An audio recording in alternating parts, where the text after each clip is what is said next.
please be upstanding with the Chair and Vice Chair of Harlow Council.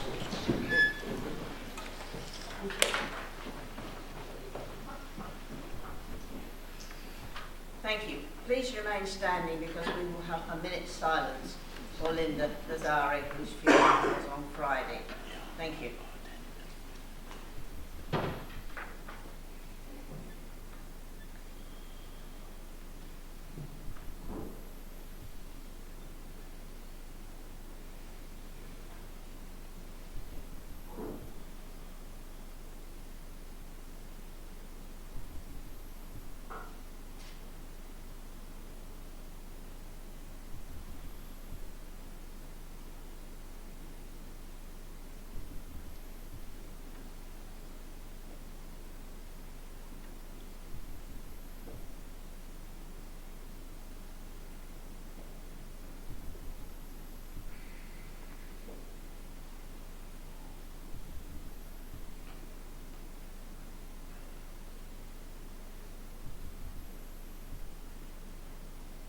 Received news that Muriel Jollies is very, in fact, terminally ill. And as you know, Josh has been very ill for a long time, both long-standing councillors. So I thought it would be nice to send them a little card just to say, we're thinking of you.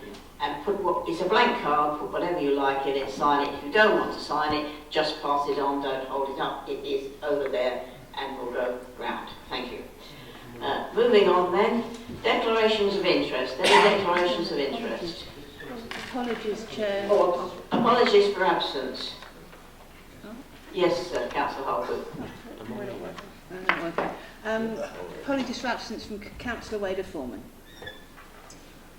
And apologies from Councillor Sharon Johnson. Declarations of interest. No? Then we move on to the motions. I believe Councillor Curtin, you are starting with presenting a motion.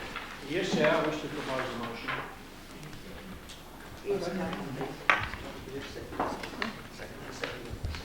Yes, Councillor Clement, I believe you're seconding. And I'll be seconding. Thank you. Thank you, Chair. This motion is brought before you in order to enable Harlow Council to move ahead with the legal requirement to produce an acceptable local plan.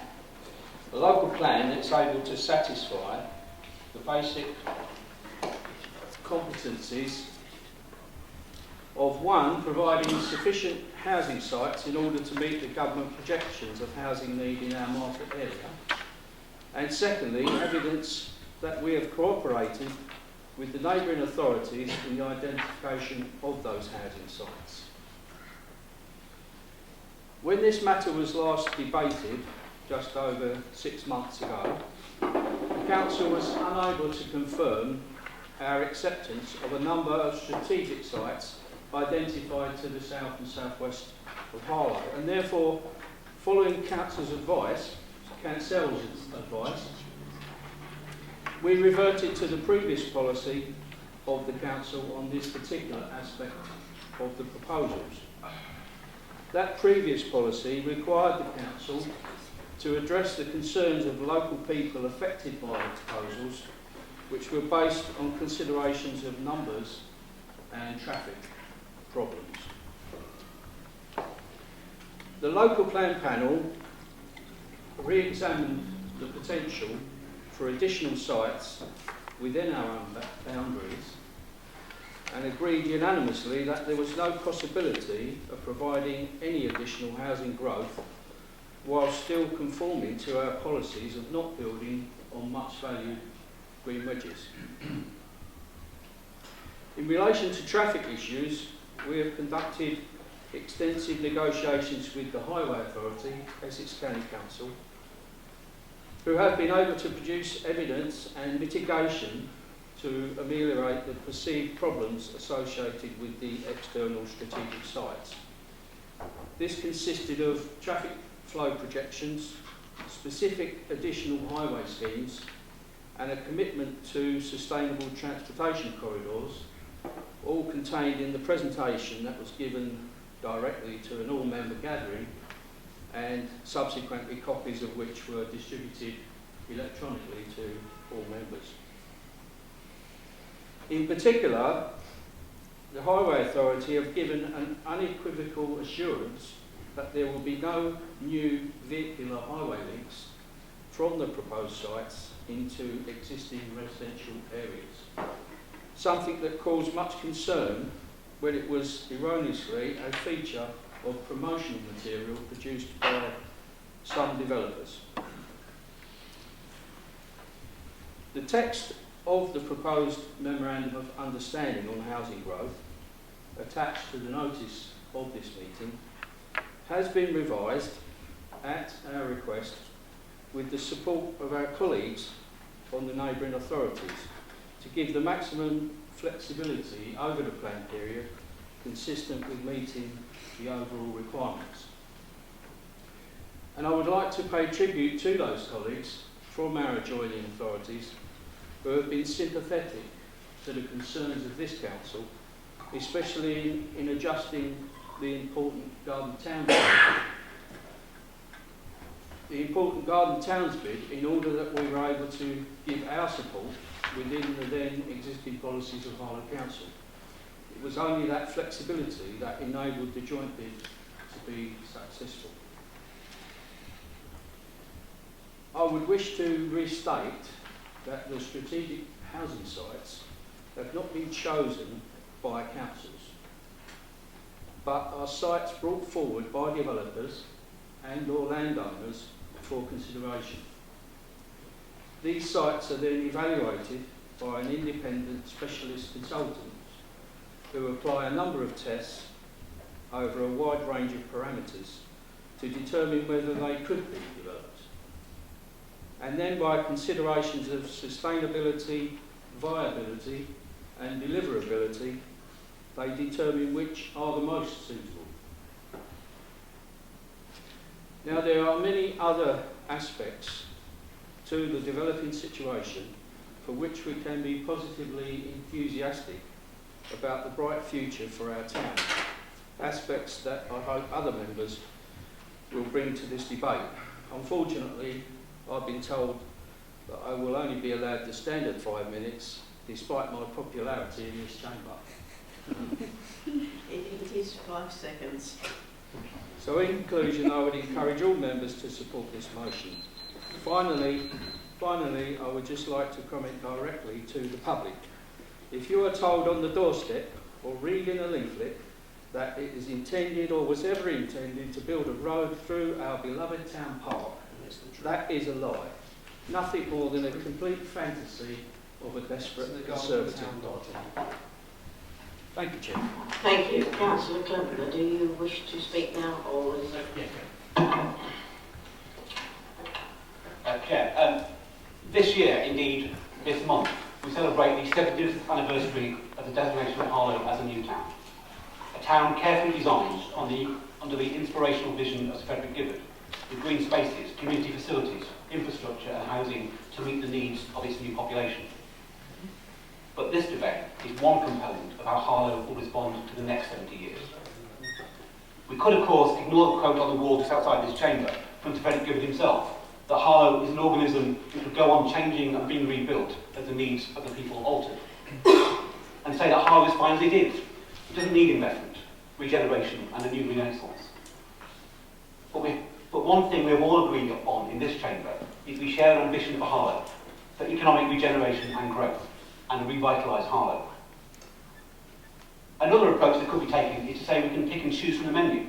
We can take the jobs, maybe some of the infrastructure improvements, regenerate the town centre, instruct John Lewis to open a new department store, but no more housing, at least not until all that's in place. The reality, of course, is different. You have to get the 4 legs of the stool that I keep going on about. Jobs, infrastructure, housing and skills all aligned. You have to take the whole package. If we're to get jobs, including for Harlow people, you need the homes for people to live in, and you need transportation infrastructure. The houses will garner investment in itself, in the form of developer contributions, but also attract government investment and generate critical mass to make Harlow an attractive place to open businesses, shops and leisure facilities. And of course, meet the education, training and skills to to make sure that Harlow people can take advantage of the fantastic opportunities. Now, I understand the legitimate concerns of residents in local areas and of elected members who represent them. It's for that reason that significant progress has been made on proposed transport interventions with this County Council. While the MOU has been significantly amended since the first draft, making explicit the provisos on transport, and why the successful application for garden town status is so important, which in the words of a government minister will ensure that we are ahead of the queue for infrastructure investment, some of which we're already seeing. Signing of this Memorandum of Understanding is a small but important step on a journey for securing jobs, infrastructure, housing and skills that Harlow desperately needs. It will enable East Herts to continue with submitting their plan to the planning inspector at the end of this month and for examination in public later this year. In this 70th anniversary year, I would urge all members, whatever your political persuasion or ward representation, to approve this motion, to make a positive case for the changes that Harlow needs, and to show leadership to ensure that we continue to be an active participant, shaping a vibrant and exciting Harlow for the next 70 years. I second the motion. Thank you, Chair. Councillor Churchill. Yeah, thank you, Chair. On the 31st of August last year, the Council confirmed its policy that it objected totally to any developments to the south and west of the town. It was obvious at that meeting that the portfolio holder did everything possible to try to get development to the south and west of Harlow back on the agenda, including an amendment proposed by Councillor Mullard that would have had a detrimental effect on his own constituents if it had been passed. Fortunately, this was defeated in a vote that included front-bench members of his own administration. Now we find in paragraph 2 of his letter to Councillor Phillips of Epping, dated the 8th of December, almost the exact words from the amendment that was rejected by this council. Any representation made to Epping Forest District Council should have included this council's policy on this matter. So we now need to ask what on earth the portfolio holder was doing, misrepresenting council policy to another council. Was the leader of the council aware of this, and did he support the letter? If so, why is he supporting a letter that blatantly states the opposite of Harlow Council's position? Before this letter was sent, was advice given to the portfolio holder regarding the wording. To attempt to reintroduce development to the south and west of Harlow against this council's agreed policy is totally unacceptable. I call on the leader to immediately write to Councillor Phillips to clarify Harlow Council's policy, objecting to any development to the south and west of Harlow, and to apologise for misleading him on this important issue. I strongly believe that this unilateral action by the portfolio holder would have influenced the wording of the Memorandum of Understanding and would have given the other signatories the wrong impression of our intent. I certainly cannot support this memo until all signatories have been advised of this matter and the memo has been reviewed to ensure that Harlow Council's position is properly reflected in this very important document. Finally, I would call on the leader to consider if the portfolio holder is the right person to represent the council as a member of the cabinet if, as has been shown, he isn't capable of following the policy and appears to be following his own agenda. Thank you. Does anybody else wish to speak? Yes, Councillor. Thank you. Recent research done by this council shows Harlow's making real economic progress. Unemployment is low, at 4.1%. There are only 1,075 people currently registered in this town as job seekers, and we're almost uniquely well situated to take advantage of further jobs growth in areas of new technology. Great. But the research also revealed an issue. There are very good jobs in Harlow, but many of those that enjoy the benefits of these jobs live outside the town and commute in, leading to problems with traffic congestion at peak times. And I think this is most important, a difference in the take-home pay between those that live in Harlow and those that just work here.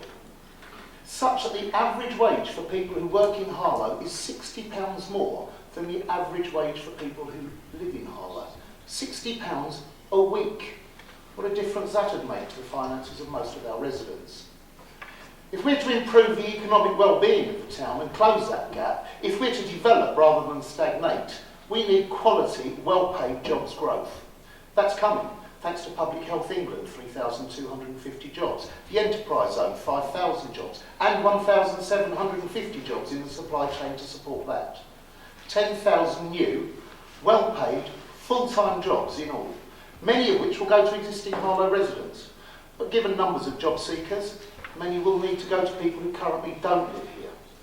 If these new workers choose to live outside Harlow and commute, like so many of those that already do higher paid jobs here, our roads will become more congested and they'll spend the rewards of their well-paid jobs elsewhere.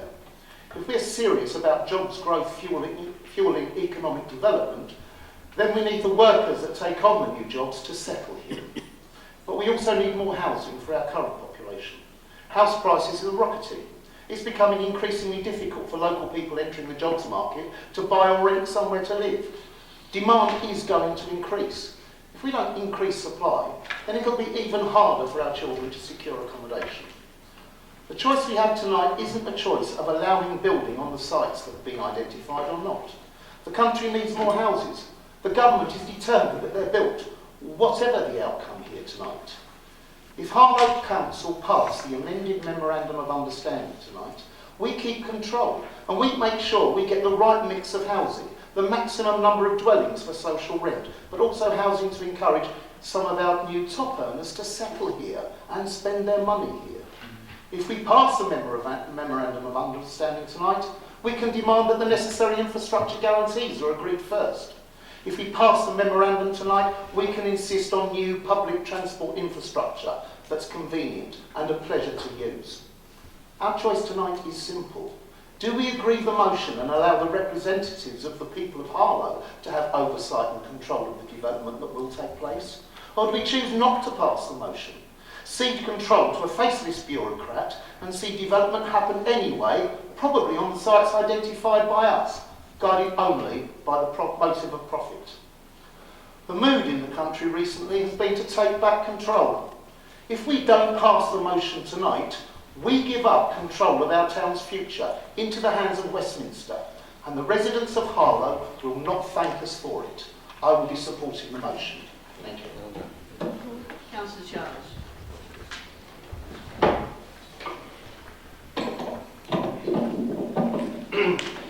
Thank you, Madam Chairman.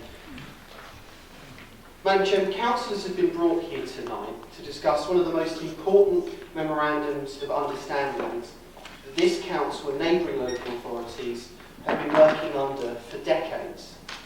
Nobody denies that we need new, affordable housing in this strategic corridor of the eastern region. But I would have expected this administration to stand up for Harlow and ensure the best interests of our town were properly recognised in discussions with our counterparts in other local authorities. That clearly hasn't happened, and I'm going to explain why I believe that.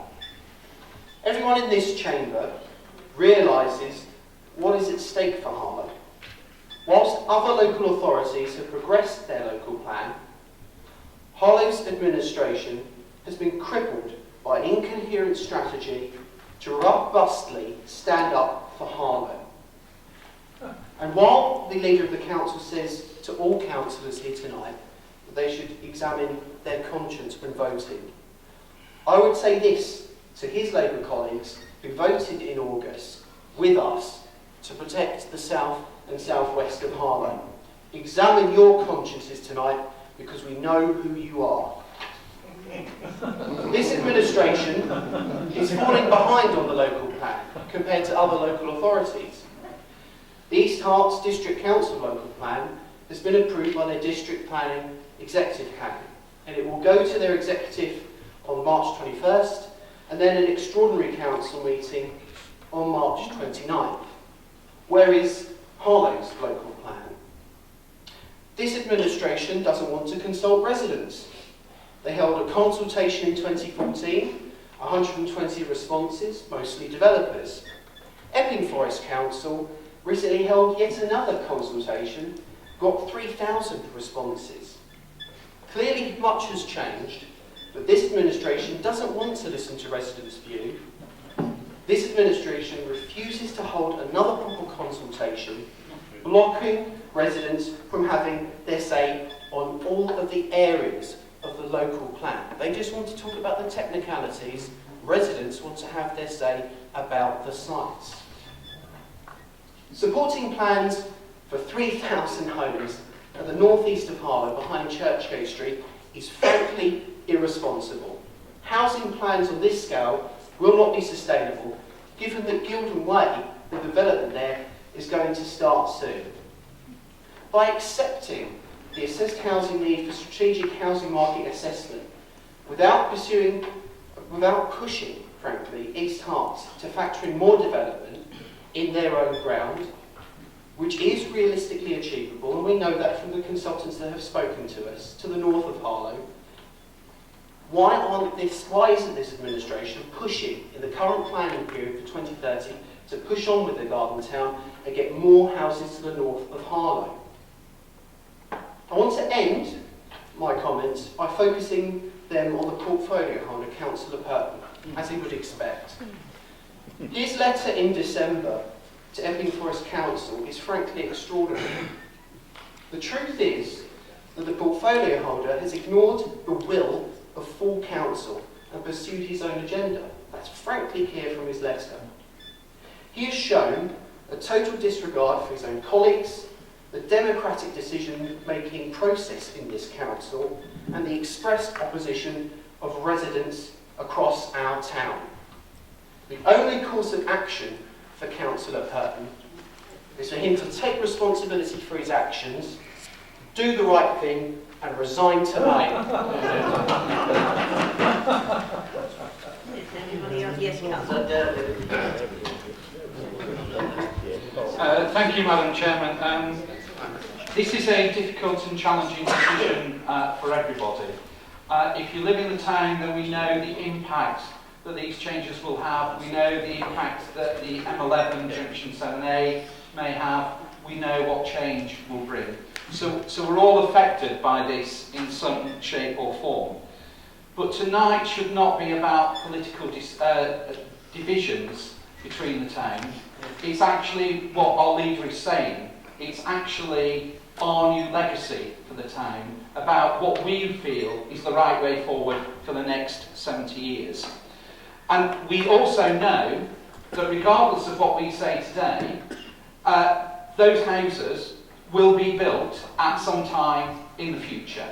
And therefore, do we want to become a friend of President Trump and build walls around Harlow?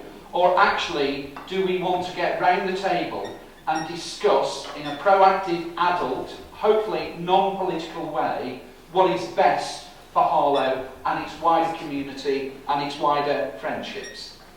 6 months ago, I came into this chamber supporting the motion at that time, but due to the influence of the serious debate that took place on that night, I changed my mind. Now, I've been criticised for changing my mind, but I'm actually pleased that some people did, because it gave us a chance to relook, refocus and get what we want. And what has changed? We now have got a clear commitment from the Tory County Council about roads that will not be used as roads, which is Riddings Lane, Fernhill, Rye Hill, and of course the key one at Sumners. And we will hold them to account for those decisions and those assurances that they have given. So this should not be about the dogma of politics. It should be us collectively being brave, like the people were 70 years ago, about designing a town to build a new town that is fit for purpose, fit for education, fit for jobs, fit to be a good place to live, work and play. And because of those significant changes, I would like to support the nomination and certainly publicly congratulate the Cabinet member and the leader for the hard work and dedication that's gone into it, as well as the officers. But we'll have to do this together. If we, as we say, are in common endeavour, we can and build a strong legacy. And I support this motion. Thank you. Anyone else who wishes to speak? Yes, Councillor Johnson.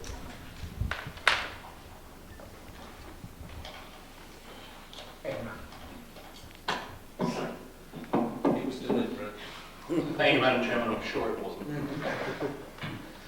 Madam Chairman, I stand tonight because I cannot support the document that sits in front of us, and I want to outline to you why.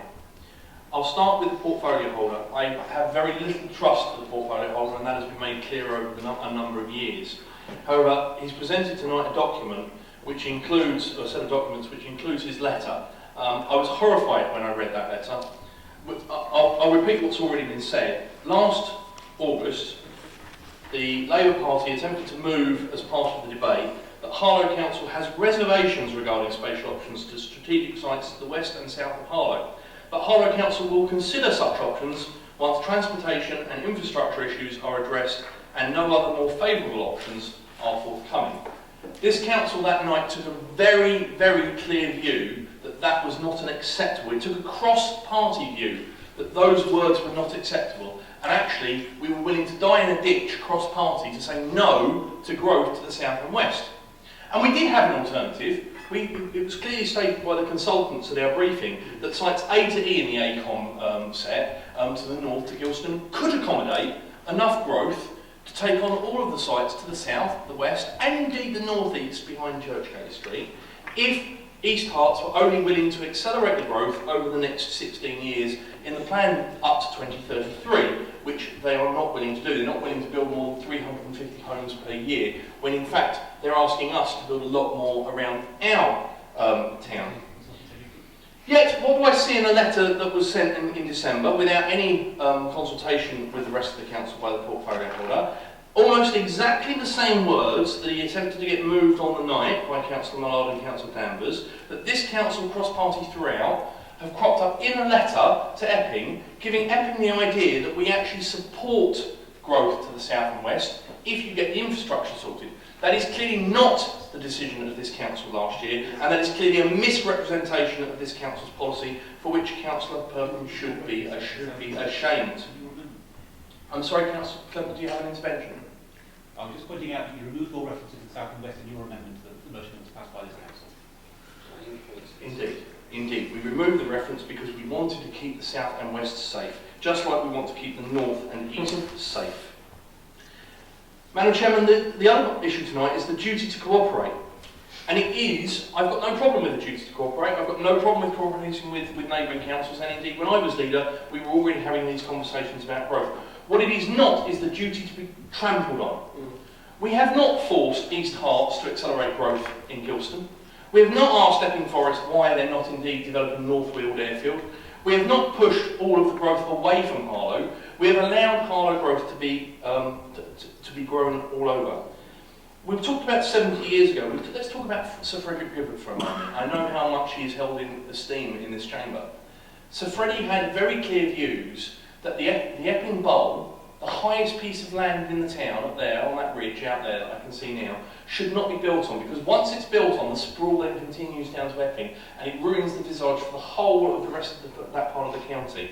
Indeed, his plan was to move north across the river to complete the circle of Harlow. That's what the policy that we've tried to push continually. In summation, Madam Chairman, I cannot support the motion as it stands tonight. It contains lies from the portfolio holder to our neighbouring council about a policy that this council did not have. It contains growth to the north and east of Harlow around Churchgate Street, which I still cannot support in agreement with my colleagues here from Old Harlow. And frankly, Madam Chairman, it gives away too much power. I have no problem with the duty to cooperate, but I don't want Harlow to be walked all over. Two people have indicated. Councillor Danvers, would you like to go next? Thank you, Chairperson. In regards to where we're coming from, it's the government that actually set the figures for housing. It's the government that tell each individual local authority how many houses they actually have. And what are we faced with if we listen to the opposition? Anarchy. Without any agreement with our neighbouring authorities, developers will be able to get, it actually begs questions about why they would want this to happen. That developers can come into this town and build wherever they want. A local plan will eventually protect them, and this memorandum of association is the step towards doing this. So the question needs to be asked, why does the opposition want anarchy in this town when this authority is advocating standing up for Harlow, standing up for housing, standing up for social housing with a waiting list of over 4,000. We need to actually make sure that we have social housing. Why are the Conservatives so against social housing in Harlow when we actually have such a long waiting list? East Herts won't be picking up our council housing waiting list. We're standing up for Harlow prosperity, as John has actually outlined, in terms of the whole of the town actually being important to be of a certain size to attract employers and commercial activity. And standing up for employment, as is so articulately been put forward by Councillor Ingle. And also we need no lectures about public consultation. When the Conservatives were the administration many years ago, they ignored the public consultation that they had, dismissing it, and it was interesting that one public consultation came in at 150 or approximately, and it was pooh-poohed by Councillor Johnson because it was so limited. The other thing I'd like to address is the alternative facts from the opposition in their leaflets in regards to the meeting in this room that all councillors were invited to. And David Spunt was here from Essex County Council. David Spunt is an independent officer. We have our differences, but at the end of the day, he is a decent highways officer. I asked him categorically, are there any intentions at any stage to build a road in the town park? No. Councillors opposite were there and they actually heard him say that, so perhaps they should talk to Councillor Childs and tell him what David Spunt actually said in this gathering of councillors in this chamber, because he's very, very misleading about that, and leaflets that in fact have appeared, not surprisingly, political opportunism, talk about alternative facts to try and mislead the public. It's just, as Danny said, a lie. So at the end of the day, we support Danny. Danny came to us with his letter. He's entirely informed the administration. We thought it was entirely in keeping with the resolution that was passed. Read the wording carefully. Read the wording very carefully. It is in complete agreement with this council's policy. So Danny certainly has my vote of support, as I'm sure he has on this side of the chamber. So standing up for Harlow, standing up for housing, and particularly standing up for social housing, which the Tories so blatantly refuse to acknowledge. Thank you, Chair. Councillor Pryor.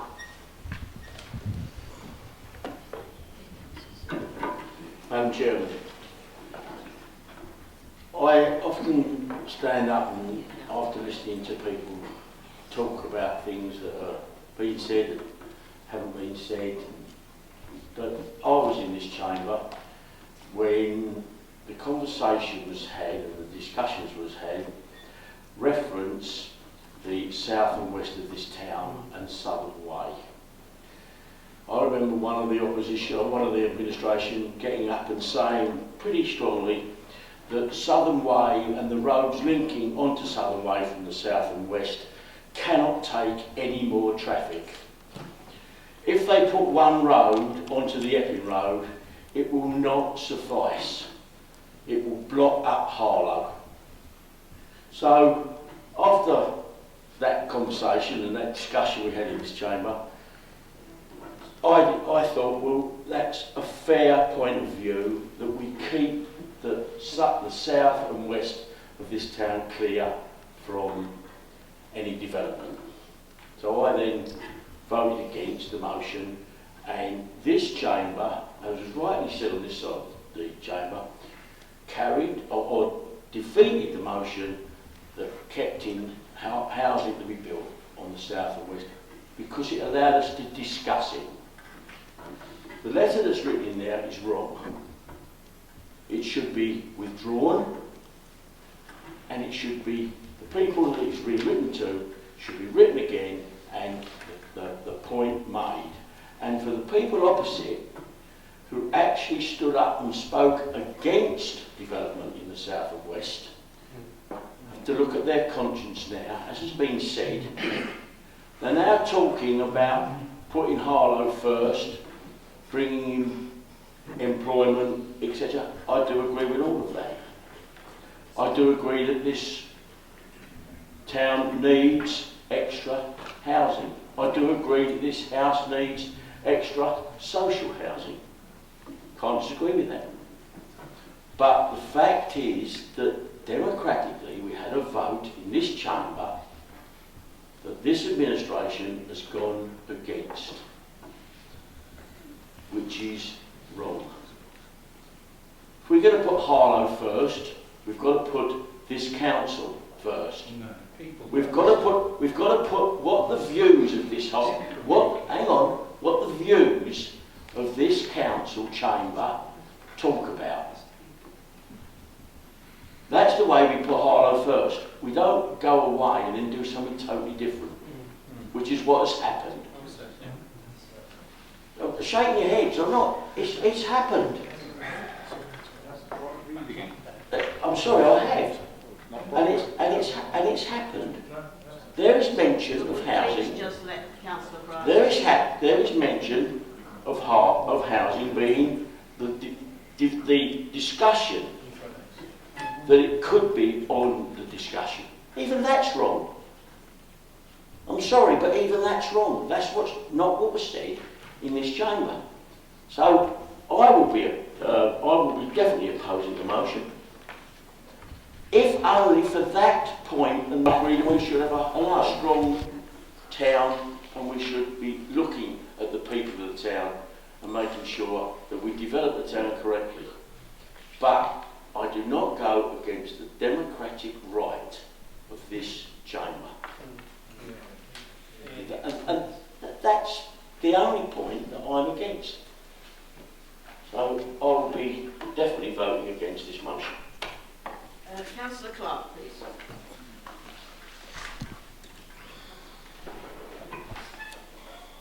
Yes, I'd like to look at rather more positive views. I mean, certainly I support Danny, support the whole notion of social housing, both of which are absolutely crucial to the town.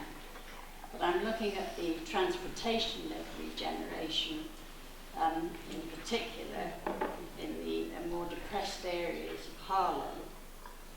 I was particularly pleased to hear of an extremely positive meeting taking place between the Housing Minister and the leader of East Herts of the District Council, who's also the chair of the Duty to Cooperate Board. The Minister was particularly enthusiastic about Harlow's Garden Town initiative and has put us at the front of the queue, as John has argued earlier, for advanced infrastructure funding. Now that in itself is an extremely positive move, and we would not have achieved it without the active cooperation and support of East Herts and Epping Forest. And it opens the door to a number of opportunities. Not only does it preserve Harlow's historic green legacy and green development, but it also provides an early introduction to the North-South Sustainable Transportation Corridor, i.e. this has local implications for residents and provides a step change in increasing connections with just around the area of Latin Bush and so on and other areas. It provides much easier gain in terms of access to employment and training opportunities in the town centre and other jobs at the pinnacles of the enterprise zone. So we've got economic benefits which have also been mentioned. And we also have seen excuse me, a change of heart of Essex County Council, which is very positive indeed, who shows a clear commitment now to sustainable transportation and has improved the local flow of traffic and support for regeneration, very important to us. And there's a whole range of significant measures supporting a sustainable pattern of development. And more widely, Harlow is at the heart of the corridor, with economic gains for our skilled workforce, the knowledge economy, the development of health and skills and engineering, alongside a high-quality green environment, the principles of biodiversity, extending green spaces and the green infrastructure between areas. And this provides the residents with improved access to green areas in the corridor. And that's the aspiration. In order to get this, it's all dependent on agreement to the memorandum of understanding with our neighbouring authorities. And that's the only outstanding item left in the jigsaw. We need to give it approval tonight. Councillor Shears. Thank you. Affordable housing is paramount. Sorry, thanks. Affordable housing is paramount, not just for buying, but for rent. Good, quality, affordable housing. The kind of homes that people need, that people want, and that people deserve. The strategic housing market assessment projects 2,500 private housing and 3,400 affordable housing for our people. And that's our housing need. For developers to build housing, the development must be viable. This means in Harlow about 33% of the houses built can be provided as affordable housing before the development becomes unviable. To generate 3,400 affordable homes based on 33%, around 10,300 homes will need to be built. To generate 3,400 affordable homes, we know we cannot provide the quantity of social housing required from the development within our boundaries. We know that. We have to ensure provision of social housing for our own people and others that will come to work here within the spacious sites around outside our boundaries. We can only have influence on that process if we are part of it rather than sitting outside looking in, shouting from the sidelines. Some aspects of the housing bill seem to offer the possibility of acquiring development sites outside our boundaries to build social housing, either directly or through partnership arrangements with housing associations or other social housing providers. I'd like to say that I also support Danny tonight, and I think that Danny and John have done an excellent job. I will be supporting the motion before Council because I believe it's the best way to ensure that we will be able to provide the housing required for Harlow's future needs. Councillor Eddie Johnson.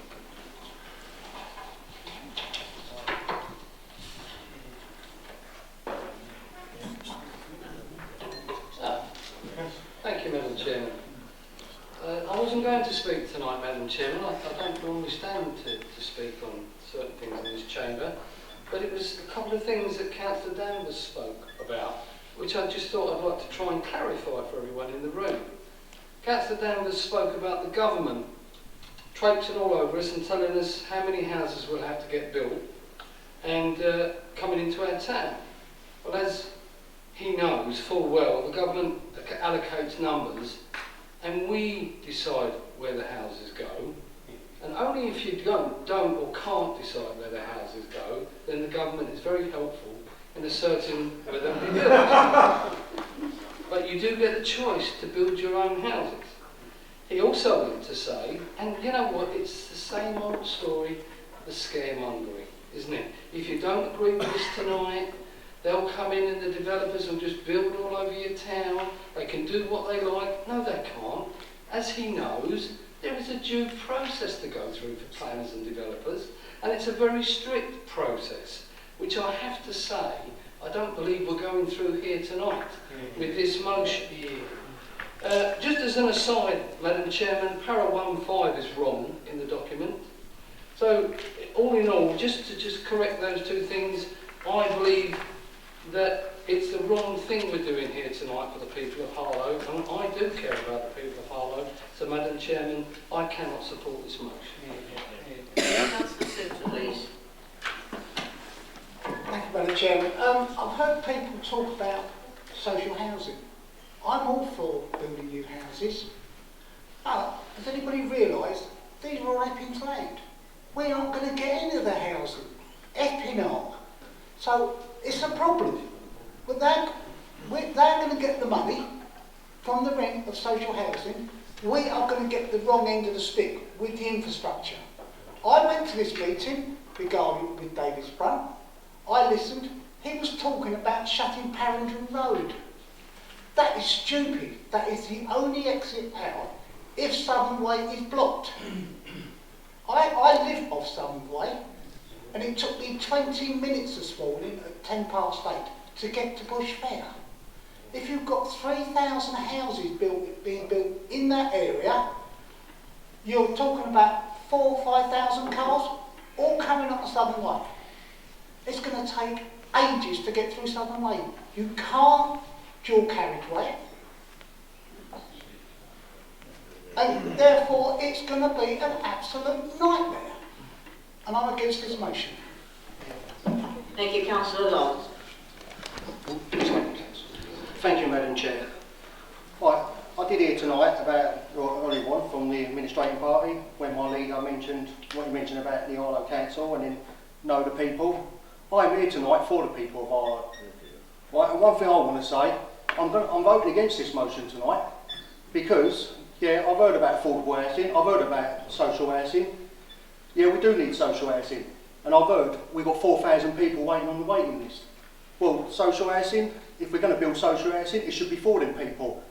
And what I'm going to get to here is that if it's, we're going to build, it's for the people of Harlow. But at this present time, do I have, faith in the administrating party on that? No, I don't. Because I've got a funny feeling it will not go to the people on the waiting list. We're going to have to put up with more overflow of London. And that's one reason I'm voting against this motion tonight. Does anyone else wish to speak? Oh, yes. Yes.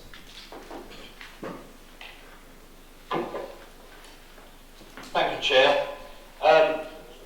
Councillor Childs says menacingly, we know who you are. Well, I know who I am too. I live at 15 Spencer's Croft and I'm very open about it. Councillor Eddie Johnson talks about scaremongering. I agree. Perhaps he will get his party to withdraw the literature with the lies about roads through Harlow's prestigious town park. That's scaremongering and it's in print. But, Chair, allow me, Chair, 10 years ago, in this very chamber, well, okay, perhaps not in this very chamber, people in authority were taking a huge leap of imagination, making decisions about Harlow New Town, many of which were based on trust, hope, aspirations and expectations. That the proposals and ideas on paper would be realised for the next generation and the next generation and the next generation. Those generations owe those decision makers a debt of gratitude and appreciation. We can, have and will continue to debate the strengths and weaknesses of the future development of our town and its surrounds. Unanimity, where we find it, will have been arrived at without ease and certainly not without reservations. But like the town's pioneers, we are charged with taking a leap of faith that will deliver jobs, education, health, homes, and above all, hope for the next generation of Harlow citizens. Chair, I will be supporting this motion. Thank you.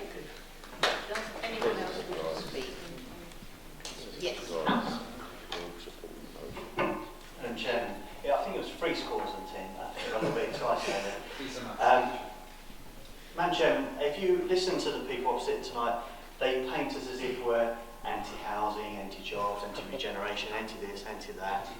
And that is muddled thinking, and it's to completely throw the light away from what we're talking about today. I liked most of what Councillor Engel said. He stole the vision we have a strong and thriving economy, thanks to the Conservative government. He mentioned all those jobs being created in enterprise, and a nice solid Conservative principle there that this Conservative administration put into action and successfully won that bid with its partners, and which my opposite numbers over there have continued to work on. And we heard the other day about all the lovely revenue that will be coming into this council from that, which might go to offset that £60 for the council tax cut that could potentially come later on, but we won't get into that now because we're uncertain about that.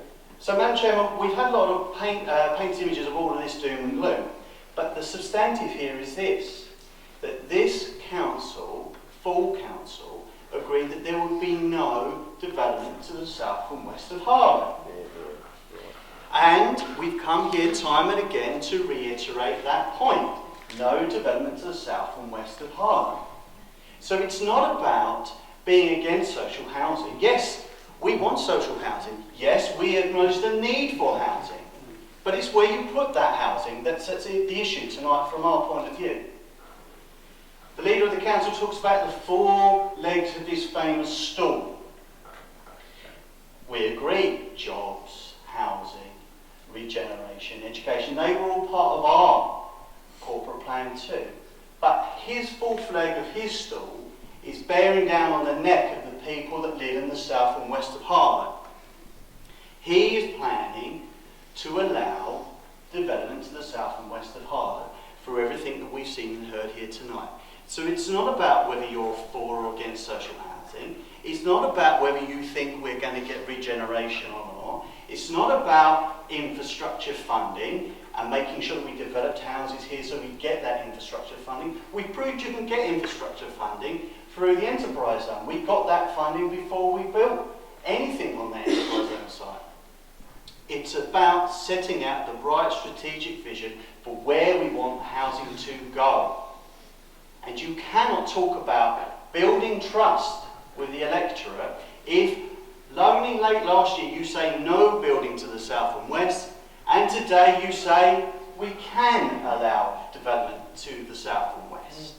There is nothing pioneering about that attitude at all. So that is why I cannot support a single thing that's been said here today, and I hope that there are people that voted against this back at the end of last year who will re-examine their conscience tonight and support us on this side by voting against this. Thank you.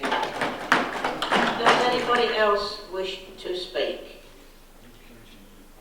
In that case, Councillor Burton, will you sum up, please? Yeah.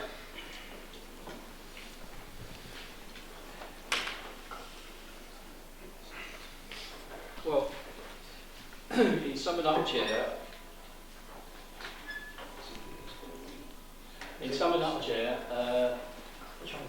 I want to address the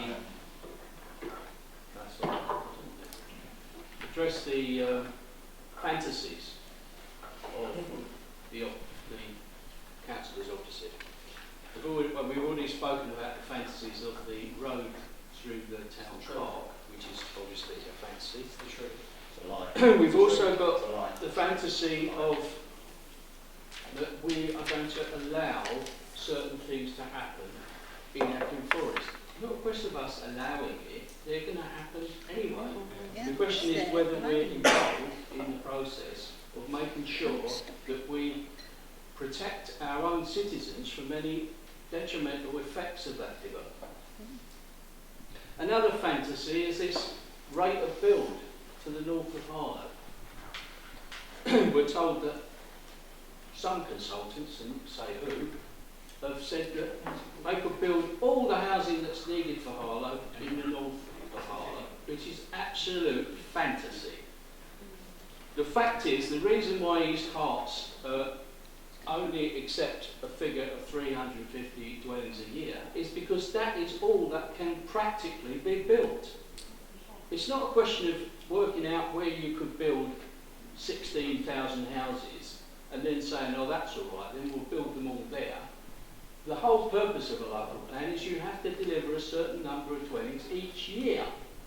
And the sites to the north of Harlow can only deliver 315 homes a year. That's the technical limit to what can be produced.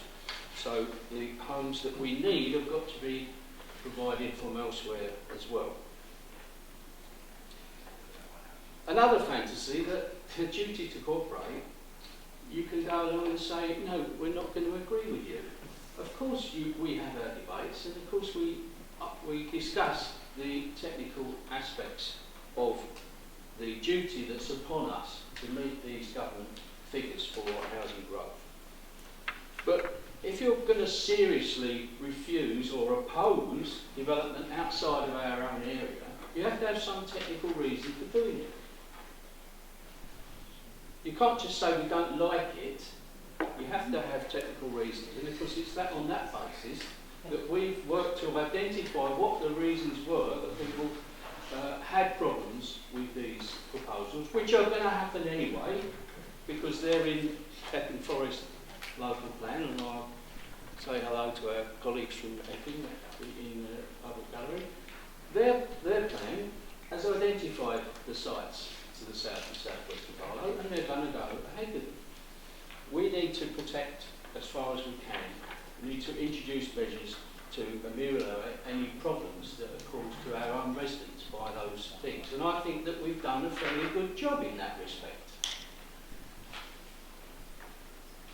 But lastly, I want to deal with this issue of my own culpability and my cause for my resignation. The fact is, the fact is that however clever Councillor Johnson was in moving his amendment at the meeting on August the 31st, so he wasn't clever enough to actually put something in its place. All he did was delete something from the motion. And in my speech at the beginning of this debate, I said, when this matter was last debated 6 months ago, the Council was unable to confirm our acceptance of these sites, and that was the outcome of the meeting, that something was deleted. So we're unable to confirm what obviously the intention of the original motion was, confirm our acceptance on certain conditions of these sites. So we're unable to do that. We obviously had to have a position.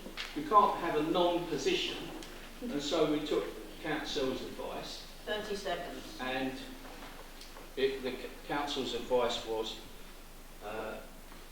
actually led to the offensive, as far as the opposition was, and the offensive paragraph in the letter to Epping. That was produced on Council's advice.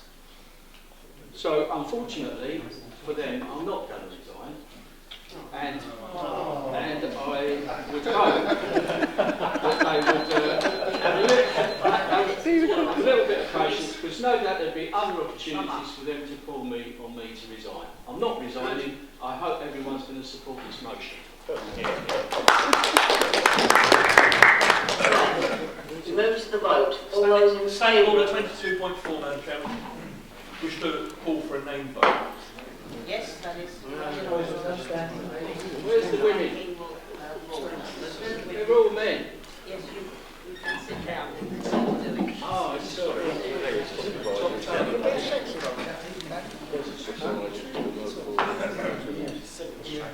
Thank you, Chair. Would members say for, against, abstain when I call their name? Councillor Beckett? For. Councillor David Carter? Against. Councillor Simon Carter? Against. Councillor Charles? Against. Councillor Churchill? Against. Councillor Clark?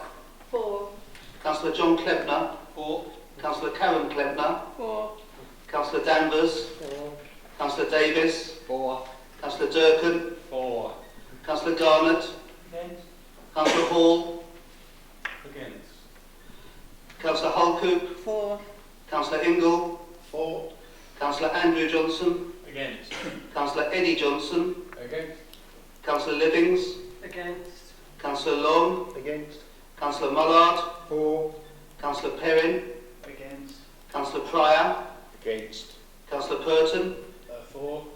Councillor Shears, Councillor Souter, Against? Councillor Strachan, For. Councillor Stevens, For. Councillor Toll, For. Councillor Truan, For. Councillor Wade, For. Councillor Wilkinson. For.